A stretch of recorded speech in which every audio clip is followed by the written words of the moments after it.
साथियों नमस्कार। जैसा आपको विदित है कि 3 जनवरी से 16 जनवरी तक यूजीसी नेट के एग्ज़ाम का डेट अनाउंस हो चुका है। तो अब ज़्यादा समय हम लोग के पास नहीं है, इसलिए हम लोग अब थोड़ा सा तेज़ गति से प्रश्नों के श्रृंखलाओं को देखेंगे। तो ये थोड़ा सा बुलेट ट्रेन पर चढ़कर तैयारी करने वाली स्थिति में हम लोग रहेंगे। तो कल का जो प्रश्न पूछा गया था, जो आपको जवाब देना था, पेपर 1 का था। पेपर 1 का शिक्षण और शोध अभिवृद्धि के अंतर्गत कि निम्न कथनों पर विचार करें। शिक्षण का उद्देश्य छात्रों को सीखने के लिए प्रेरित करना होना चाहिए। शिक्षण और सीखने में विपरीत प्रबंध पाया जाता है। तो इसका सही उत्तर क्या होगा? तो बिल्कुल कुछ लोगों ने कमेंट किया है केवल एक सही होगा। अगला आप सेट की ओर हम लोग चलते हैं। शिक्षण का उद्देश्य 17 नंबर प्रश्न हमारा है। निम्न में से कौन से शिक्षण का केंद्र बिंदु होते हैं? निम्न में से कौन से शिक्षण का केंद्र बिंदु होते हैं? तो बिल्कुल बालक केंद्र बिंदु होता है। शिक्षा के उद्देश्य निम्नलिखित में से कौन कौन हैं? शिक्षा के उद्देश्य निम्नलिखित में से कौन कौन है? तो बालकों में सृजनशीलता को बढ़ावा देना। बालकों में सृजनशीलता को बढ़ावा देना। 19 मूल्य शिक्षा का उद्देश्य निम्नांकित में से किस पर संकेंद्रित कर अच्छी तरह से पूरा किया जा सकता है? बिल्कुल इसका उत्तर सी है, मानवीय मूल्यों के प्रति संवेदना से। मूल्य शिक्षा का उद्देश्य निम्नांकित में से किस पर संकेंद्रित कर अच्छी तरह से पूरा किया जा सकता है? मानवीय मूल्यों के प्रति संवेदना से। 20 नंबर प्रश्न, शिक्षण उद्देश्यों के आधार पर शिक्षण को वर्गीकृत किया जाता है। इसका उत्तर बिल्कुल सही, ज्ञानात्मक, भावात्मक एवं क्रियात्मक शिक्षण से। साथियों नमस्कार, मैं प्रोफेसर हरि सर आपके साथ यूजीसी नेट के प्रश्नों को मैं आपको करवा रहा हूं। ये पेपर 1 का है। ये सभी विद्यार्थियों को करना अनिवार्य है। तो निश्चित रूप से आप प्रैक्टिस में रहेंगे। विगत 10 दिनों में आपको ज़्यादा से ज़्यादा क्वेश्चन हम करवाने का प्रयास करेंगे। 21 नंबर प्रश्न को हम लोग देखते हैं। निम्न में से कौन शिक्षा जगत में शिक्षण के 3 स्तरों में शामिल हैं? बिल्कुल इसका उत्तर डी है, 1, 2 और 3, अर्थात स्मृति स्तर, बोध स्तर और चिंतन स्तर। स्मृति स्तर, बोध स्तर और चिंतन स्तर शिक्षा जगत में शिक्षण के 3 स्तरों में शामिल है। शिक्षण के क्षेत्र को प्रमुख रूप से 3 स्तरों में विभाजित किया जाता है। निम्न में से कौन सा एक शामिल नहीं है? निम्नलिखित में से कौन सा एक शामिल नहीं है? तो बिल्कुल बोध या समझ स्तर की शिक्षण व्यवस्था ये शामिल नहीं है। तो जहाँ भी साथियों ये 22 का जो होगा, जहाँ भी साथियों आपको नहीं होगा उसको थोड़ा सा हमको ध्यान से पढ़ना है। भाव स्तर की शिक्षण व्यवस्था। भाव स्तर की शिक्षण व्यवस्था शिक्षण के सतत क्षेत्र को प्रमुख रूप से 3 स्तरों में विभाजित किया गया है। निम्न में इनमें कौन सा एक शामिल नहीं है? तो भाव स्तर की शिक्षण व्यवस्था शामिल नहीं है। 23 हर्बर्ट शिक्षण मॉडल आधारित है। हर्बर्ट शिक्षण मॉडल आधारित है स्मृति या स्मरण शक्ति स्तर की शिक्षा व्यवस्था पर। हर्बर्ट शिक्षण मॉडल आधारित है स्मृति या स्मरण शक्ति स्तर की शिक्षा व्यवस्था पर। 24 किस स्तर की शिक्षण क्रिया में बालक विषय वस्तु के तथ्यों को कंठस्थ कर सकता है? बिल्कुल स्मृति या स्मरण शक्ति स्तर की शिक्षण क्रिया में। किस स्तर की शिक्षण क्रिया में बालक विषय वस्तु के तथ्यों को कंठस्थ कर सकता है? स्मृति या स्मरण शक्ति स्तर की शिक्षण क्रिया में। तो साथियों आप निश्चित रूप से हम विश्वास कर रहे होंगे कि आप कॉपी कलम लेकर ही बैठे होंगे और आप मेरे साथ आप भी बना रहे होंगे। आपको सिर्फ सुनने से कुछ बहुत ज़्यादा फ़ायदा नहीं होगा। आप निश्चित रूप से कॉपी कलम लेकर मेरे साथ आप सेट बनाते चलें। मैं उसी तरीक़ा से आपको बनवा भी रहा हूँ कि आप आसानी से ABCD जो आपको समझ में आता है आप उसको लिखते चलें, देन आप अपने आंसर को करेक्ट करते चलें। और आप लगातार हमारे चैनल के साथ जुड़े रहें। प्रत्येक दिन शाम 7 बजे आपको प्रीमियम किया जाएगा और इसी तरह के प्रश्नों की श्रृंखला आपको बनवाया जाएगा। तो 25 का निम्न में कौन सा कथन सत्य नहीं है? यहाँ भी साथियों नहीं है, तो जहाँ भी नहीं होगा आपको थोड़ा ध्यान से पढ़ना है। तो स्मृति स्तर शिक्षण के बच्चों में अंतर क्रिया अधिक होती है, ये गलत है। 26 किस स्तर की शिक्षण व्यवस्था रटने की प्रवृत्ति पर बल देती है?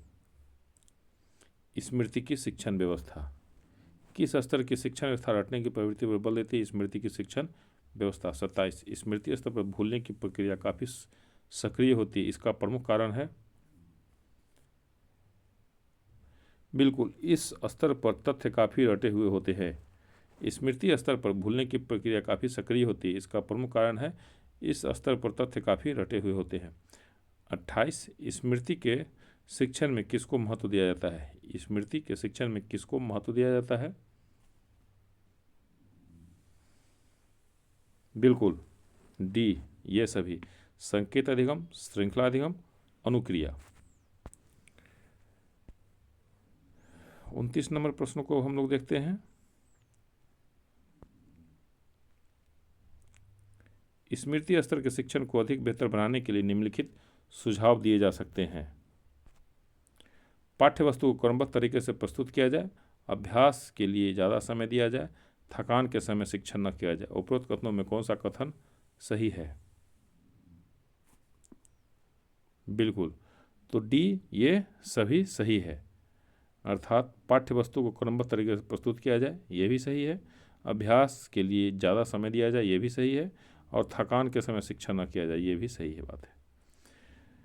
प्रश्न संख्या 30 से 32 नीचे दिए गए कथन एवं कारणों को ध्यानपूर्वक पढ़कर कूट की सहायता से सही उत्तर का चयन कीजिए। कूट ए और आर दोनों सही है तथा आर ए की सही व्याख्या है। बी, ए और आर दोनों सही है परंतु आर ए की सही व्याख्या नहीं है। सी, ए सही है किंतु आर गलत है। डी, ए गलत है किंतु आर सही है।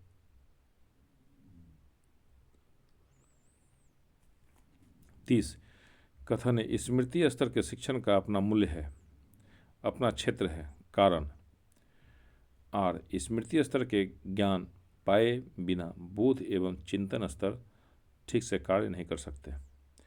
साथियों, इस तरह के प्रश्नों को थोड़ा सा ध्यान से अगर आप पढ़ लेंगे तो निश्चित रूप से बन जाएगा। तो इसमें ए जो है सो आपको सही है। स्मृति स्तर के शिक्षण का अपना मूल्य, अपना क्षेत्र है। 31 कथन ए स्मृति स्तर के शिक्षण में पाठ्य वस्तु को सरलता से कंठस्थ करने में बल दिया जाता है। कारण आर, कंठस्थ करने से छात्रों में अवबोध का विकास नहीं होता। 31 ए स्मृति स्तर के शिक्षण में पाठ्य वस्तु को सरलता से कंठस्थ करने पर बल दिया जाता है। 32 नंबर हम लोग देखते हैं।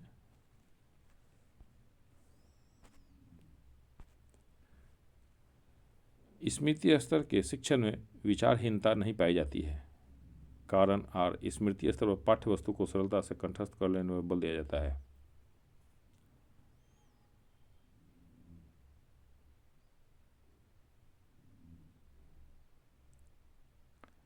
इसमें आपको साथियों इसका ऑप्शन नहीं दिया हुआ है, इसलिए हम लोग 33 नंबर प्रश्न को करेंगे। स्मृति स्तर के शिक्षण अधिगम की सबसे बड़ी खामी है रटने की व्यवस्था, अनुशासनहीनता, मानसिक बाधा, अर्थात ये सभी है। 34 नंबर प्रश्नों को देखते हैं हम लोग। स्मृति स्तर के शिक्षण का उद्देश्य नहीं है। बिल्कुल डी, प्रस्तुतिकरण। 35 हर्बर्ट द्वारा दिए गए पंचपदीय प्रणाली के निम्नलिखित सोपानों को पुनर्व्यवस्थित कीजिए।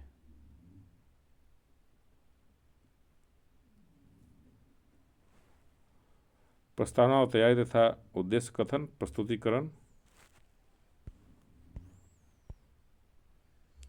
तुलना व संबंध, निष्कर्ष एवं सामान्यीकरण, प्रयोग तथा अभ्यास।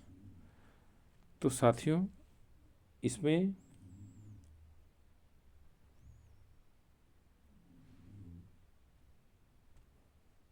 बिल्कुल सही बी है। 1, 2, 3, 4 और 5। 36 नंबर देखते हैं। निम्न में से किस प्रकार के शिक्षण का आधार ज्ञानात्मक है? बिल्कुल स्मृति स्तर का। निम्न में से किस प्रकार के शिक्षण का आधार ज्ञानात्मक है? स्मृति स्तर। 37 स्मृति स्तर पर शिक्षण का मूल्यांकन किस प्रकार किया जाता है? बिल्कुल, ए और बी दोनों। स्मृति स्तर पर शिक्षण का मूल्यांकन किस प्रकार किया जाता है? ए और बी दोनों। 38 नंबर, निम्न में से कौन सा बोध का अर्थ है?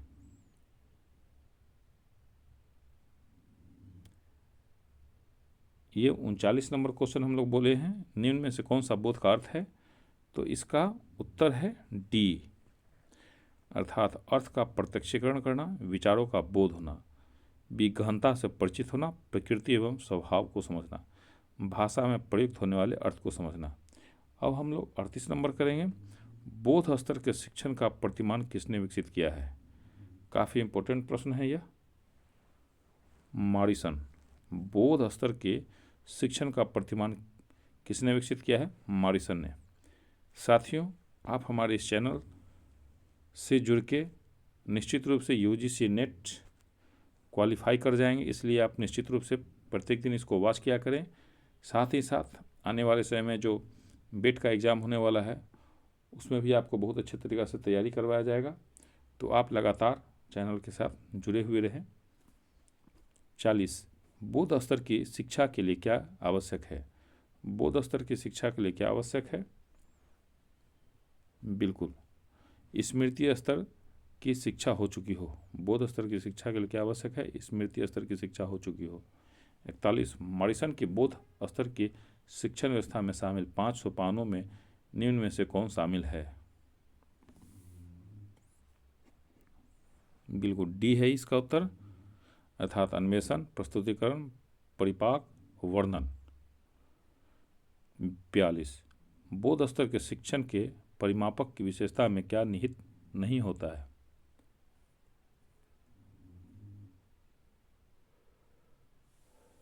बिल्कुल, इसका उत्तर है बी, व्यक्तिगत क्रियाओं के लिए छात्रों को अवसर नहीं देना।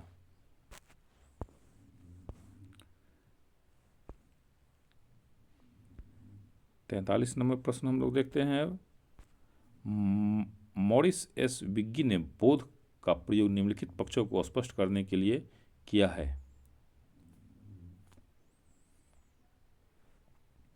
बिल्कुल, सी है 1 और 2, 1 एवं 2। विभिन्न में संबंध देखना, तथ्यों को संचालन के रूप में देखना। 44, बोध स्तर की शिक्षण व्यवस्था में निम्नलिखित सोपान है, इन सोपानों को पुनर्व्यवस्थित करें। बिल्कुल, इसका होगा 2 3 4 1, पहले 2 फिर 3 फिर 4 फिर 1। 45, किस स्तर की शिक्षण प्रणाली में आंतरिक प्रेरणा को बढ़ावा मिलती है? बिल्कुल, बोध स्तर। किस स्तर की शिक्षण प्रणाली में आंतरिक प्रेरणा को बढ़ावा मिलती है? बोध स्तर। 46 नंबर, निम्नलिखित कथनों पर विचार कीजिए। स्मृति स्तर पर कक्षा का वातावरण निष्क्रिय नहीं होता है, बोध स्तर पर कक्षा का वातावरण आलोचनात्मक होता है। उपरोक्त कथनों में से कौन से कथन सही हैं?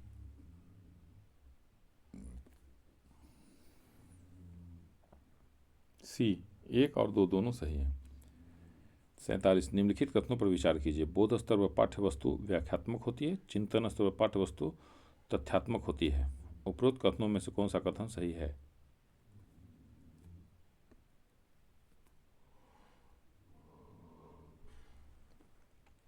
बिल्कुल, इसका उत्तर होगा ए, केवल 1।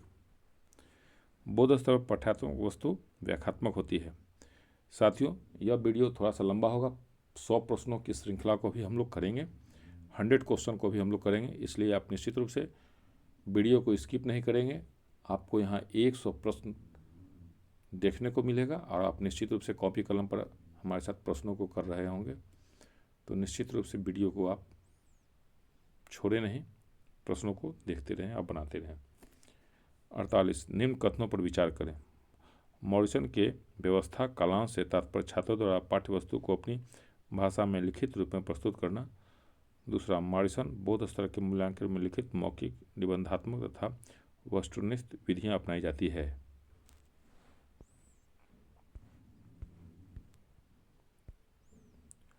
उपरोक्त कथनों में से कौन सा कथन सही है?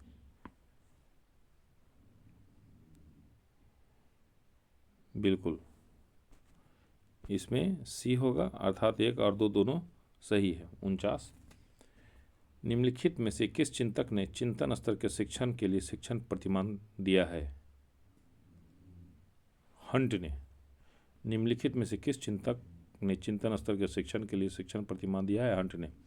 50, चिंतन स्तर के शिक्षण हेतु हंट का शिक्षण प्रतिमान के सामाजिक प्रणाली के अंतर्गत नहीं आता है।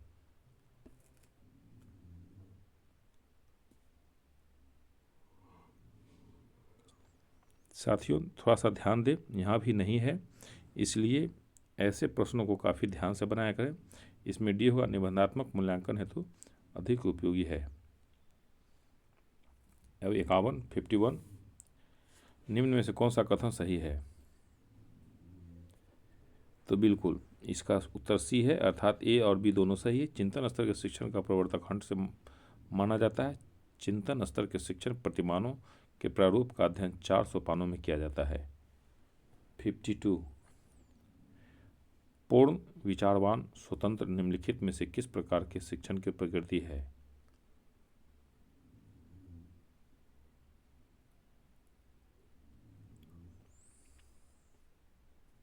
बिल्कुल सी है इसका आंसर। चिंतन स्तर पूर्ण विचारवान स्वतंत्र निम्नलिखित में किस प्रकार के शिक्षण की प्रकृति है? चिंतन स्तर।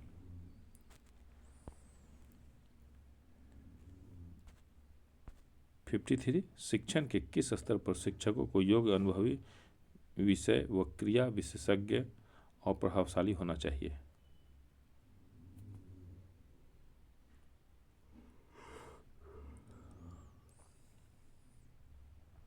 बिल्कुल बी, केवल 2, अर्थात चिंतन स्तर पे।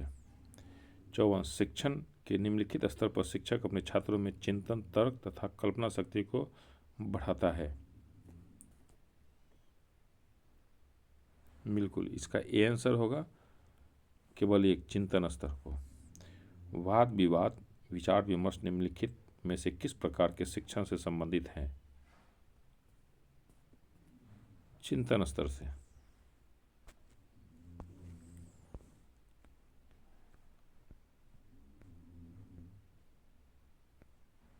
चिंतन स्तर शिक्षण केंद्रित होता है।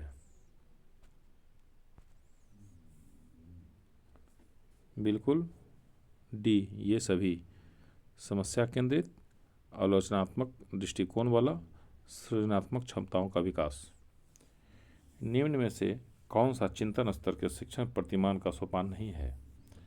साथियों यहाँ भी नहीं है, तो जहाँ भी साथियों नहीं होगा आप निश्चित रूप से उसको थोड़ा सा ध्यान से बनाएंगे।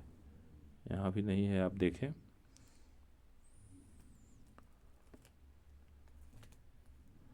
बिल्कुल राजनीतिक प्रणाली नहीं है।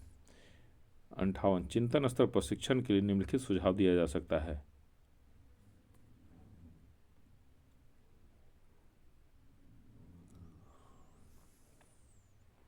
बिल्कुल डी, ये सभी, अर्थात प्रत्येक संबंधित सोपान का अनुसरण किया जाए, विद्यार्थियों का आकांक्षा स्तर ऊंचा हो, छात्रों में सहानुभूति, प्रेम तथा संवेदनशीलता होनी चाहिए।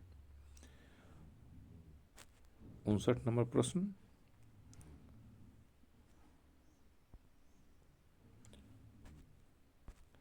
निम्न कथनों पर विचार कीजिए। पाठचर्या पाठ्यक्रम का अंग माना जाता है। पाठचर्या कुछ नियमों तक सीमित है, जबकि पाठ्यक्रम में कोई सीमा नहीं है। पाठचर्या निर्देशों के अनुसार ही काम करती है। पाठचर्या एक प्रकार का अनुभव है जो पूरी शिक्षा के दौरान विद्यार्थी को मिलता है। उपरोक्त कथनों में से कौन सा सही है? तो निश्चित रूप से इसका उत्तर सी है, अर्थात पाठचर्या पाठ्यक्रम का अंग माना जाता है। पाठचर्या कुछ नियमों तक सीमित है, जबकि पाठ्यक्रम में कोई सीमा नहीं होती है। पाठचर्या निर्देशों के अनुसार ही काम करती है। अब प्रश्न है शिक्षण के निर्देशात्मक उद्देश्यों का वर्गीकरण। 60 नंबर प्रश्न, शिक्षण के निर्देशात्मक उद्देश्यों के वर्गीकरण में शामिल नहीं है। बिल्कुल फ्लेक्सनर का वर्गीकरण शामिल नहीं है। और कौन कौन सा शामिल है? ब्लूम का वर्गीकरण शामिल है, गैगने का वर्गीकरण और ग्रिक्स का वर्गीकरण। 61 निम्न में से कौन सा ब्लूम के शिक्षण का अनुदेशात्मक उद्देश्यों में शामिल है?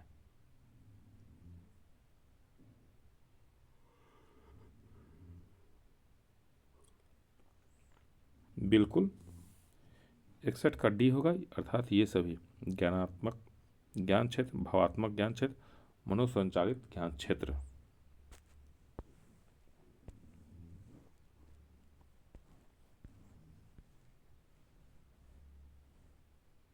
बासठ ज्ञानात्मक ज्ञान क्षेत्र बौद्धिक क्षमता के विकास से संबंधित जिसे कई स्तरों में विभाजित किया गया है, निम्न में कौन सा स्तर इसमें शामिल नहीं है?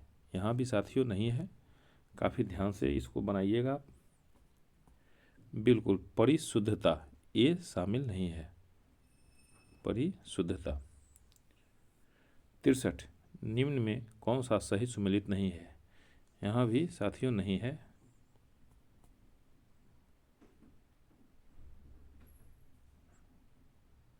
बिल्कुल डी इसका सही ऑप्शन नहीं है। 64 निम्न में से कौन सा मनोसंचालित ज्ञान का स्तर नहीं है?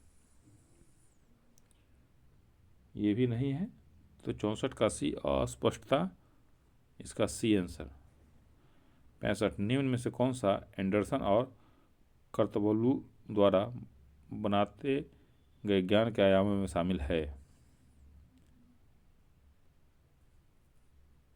उपरोक्त सभी प्रक्रियात्मक ज्ञान, तथ्यात्मक ज्ञान, मेटाकॉग्निटिव का ज्ञान। 66 गैंगने एवं ब्रिग्स के द्वारा शिक्षण उद्देश्यों को अनेक स्तरों पर विभाजित किया गया, निम्न में से कौन सा शामिल नहीं है? बिल्कुल हस्त कौशल या कार्य साधन, मनोदृष्टि, बौद्धिक कौशल, ज्ञानात्मक रणनीतियाँ शामिल है। 67 नंबर प्रश्न हम लोग देखेंगे।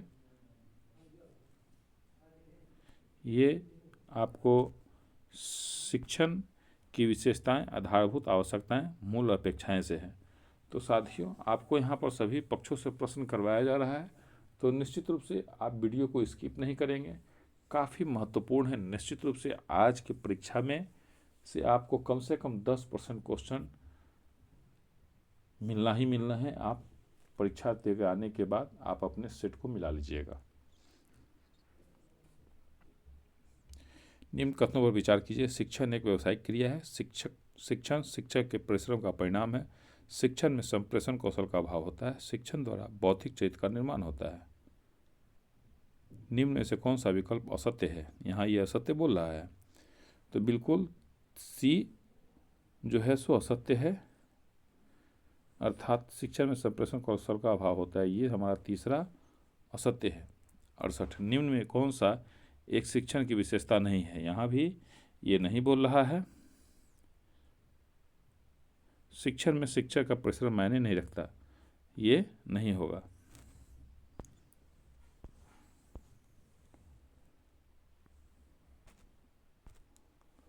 अब 69 शिक्षण प्रक्रिया में निम्न में से किसकी आवश्यकता होती है?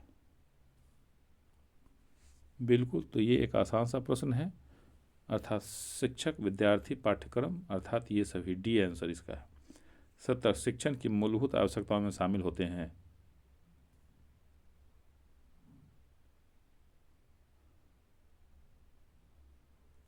तो इसका आंसर है डी 71। बिल्कुल नहीं साथियों, इसका उत्तर होगा सी। आप अपने उत्तर को करेक्ट करें, इसका उत्तर सी है, अर्थात ए शिक्षण कौशल और शिक्षण वातावरण। हम आपको चेक कर रहे थे कि 20-25 मिनट से आप वीडियो को पे देख रहे हैं, तो आपकी ध्यान जो है सो कहीं ध्यान भंग तो नहीं हो रही है। तो निश्चित रूप से सारे प्रश्नों को आप काफ़ी ध्यानपूर्वक देखिए। 71 स्वामी विवेकानंद के अनुसार शिक्षक की सफलता निर्भर करती है। बिल्कुल उसका व्यावसायिक प्रशिक्षण और सृजनात्मकता पे। 72 शैक्षणिक सिद्धांत से अब प्रश्न अब हम लोग करेंगे। निम्न में से कौन से शिक्षण सिद्धांत के पहलू हैं?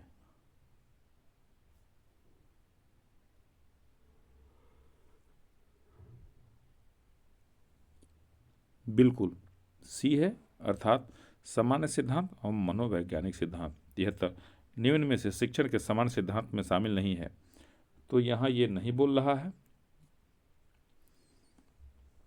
अभ्यास का सिद्धांत नहीं है। डी रुचि पैदा करने का सिद्धांत, क्रिया द्वारा सीखने का सिद्धांत और प्रेरणा का सिद्धांत इसमें शामिल होता है शिक्षण के सामान्य सिद्धांत में। निम्न में से कौन सा एक शिक्षण के सामान्य सिद्धांत में शामिल है? नियोजन का सिद्धांत, सी आंसर। 75 शिक्षण के मनोवैज्ञानिक सिद्धांत के अंतर्गत किसमें शिक्षण में अपेक्षित व्यवहार के लिए प्रोत्साहित करना या जारी रखना आदि होता है? बिल्कुल अभिप्रेरणा का सिद्धांत, अभिप्रेरणा का सिद्धांत। 76 शिक्षण के मनोवैज्ञानिक सिद्धांत के अंतर्गत ज्ञान को अस्थायी बनाने हेतु किस सिद्धांत का प्रयोग किया जाता है? इंद्रियों को प्रशिक्षित करने का सिद्धांत। शिक्षण के मनोवैज्ञानिक सिद्धांत के अंतर्गत ज्ञान को अस्थायी बनाने हेतु किस सिद्धांत का प्रयोग किया जाता है? तो इंद्रियों को प्रशिक्षित करने का सिद्धांत।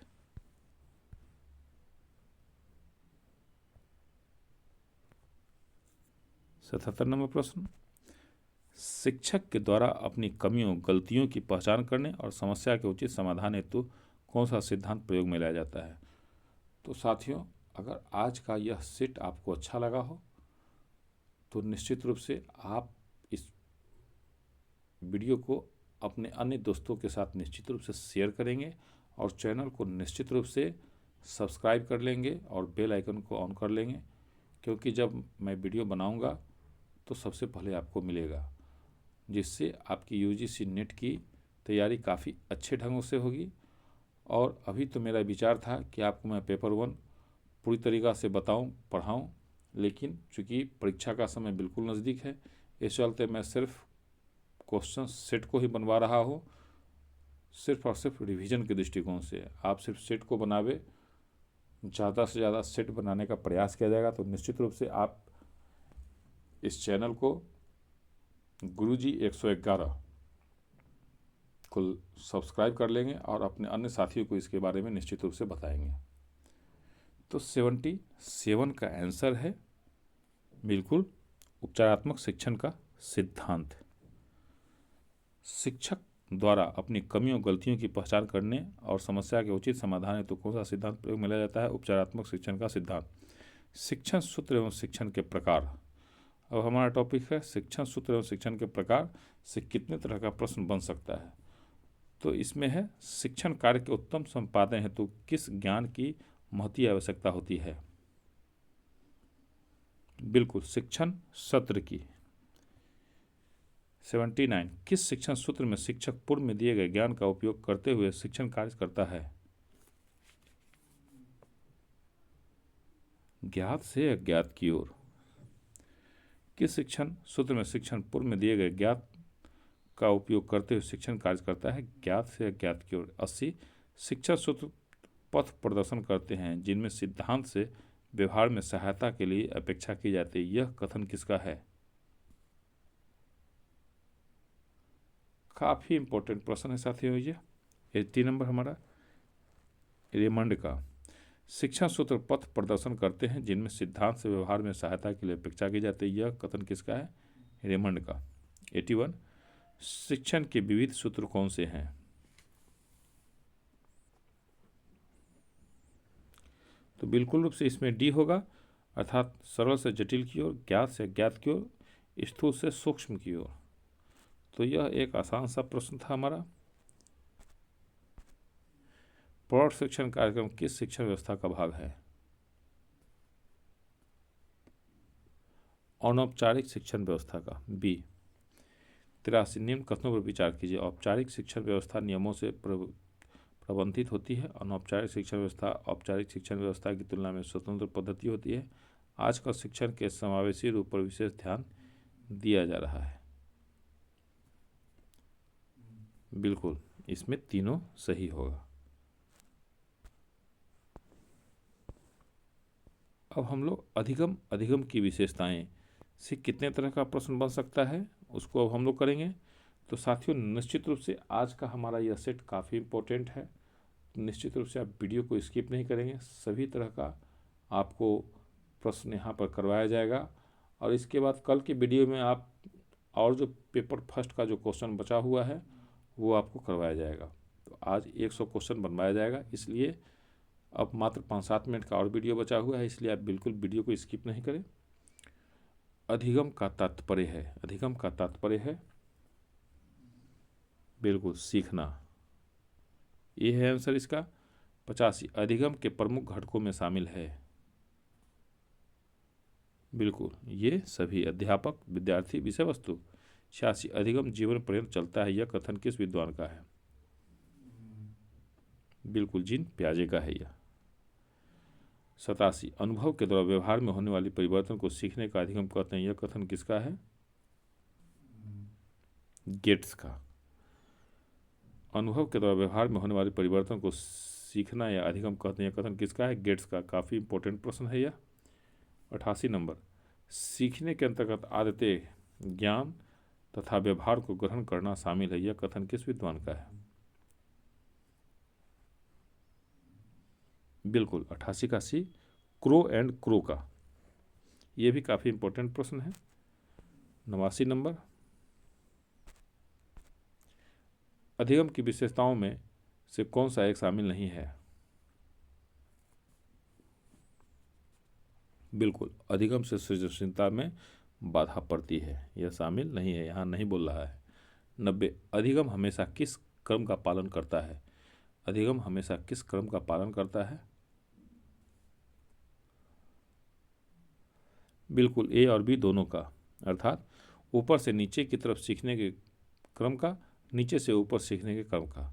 91 निम्न कथनों पर विचार कीजिए। अधिगम एक सार्वभौमिक प्रक्रिया है, अधिगम की प्रक्रिया एक समान नहीं होती, अधिगम कुछ समय तक चलने वाली प्रक्रिया है। निम्न में से कौन सा कथन असत्य है?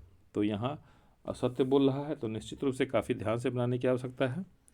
बिल्कुल तीसरा, अधिगम कुछ समय तक चलने वाली प्रक्रिया है, ये बिल्कुल असत्य है। अब शिक्षार्थी की विशेषताएं, किशोर और वयस्क शिक्षार्थी की विशेषताएं तथा शिक्षार्थियों का वर्गीकरण। निश्चित रूप से साथियों, आज का वीडियो आपको अच्छा लगा होगा, तो निश्चित रूप से आप इसको शेयर करेंगे और चैनल को सब्सक्राइब निश्चित रूप से कर लेंगे। अध्येता का अर्थ है, अध्येता का अर्थ है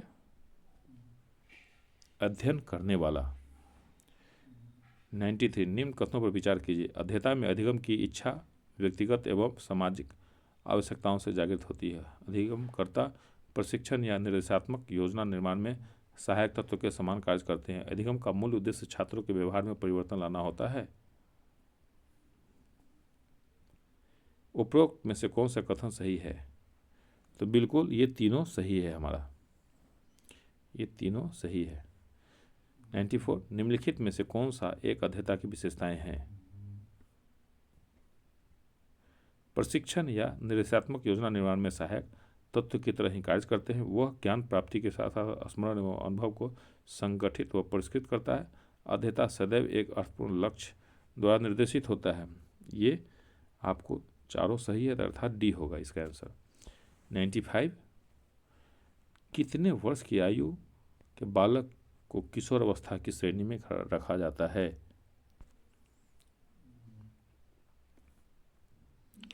बिल्कुल 12 से 18। 12 से 18 किशोर अवस्था में अध्येता की किसकी प्रवृत्ति होती है?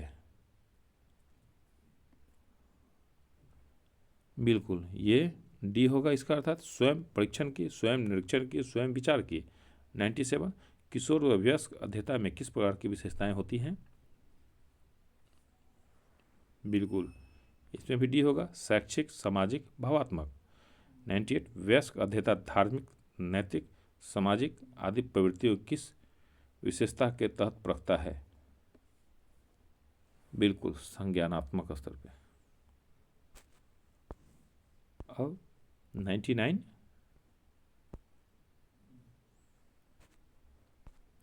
निम्न में से कौन सा कथन असत्य है? इसमें आपको असत्य देखना है, तो बिल्कुल इसका बी कथन असत्य है, अर्थात अध्येता में शिक्षण से केवल मानसिक विकास होता है। और सत्य कथन कौन कौन सा है? तो अध्येता में अधिगम की इच्छा व्यक्तिगत एवं सामाजिक आवश्यकताओं से जागृत होती है। अधिगम का मूल उद्देश्य व्यवहार में परिवर्तन लाना होता है। अधिगमकर्ता प्रशिक्षण या निर्देशात्मक योजना निर्माण में सहायक तत्व की तरह कार्य करता है।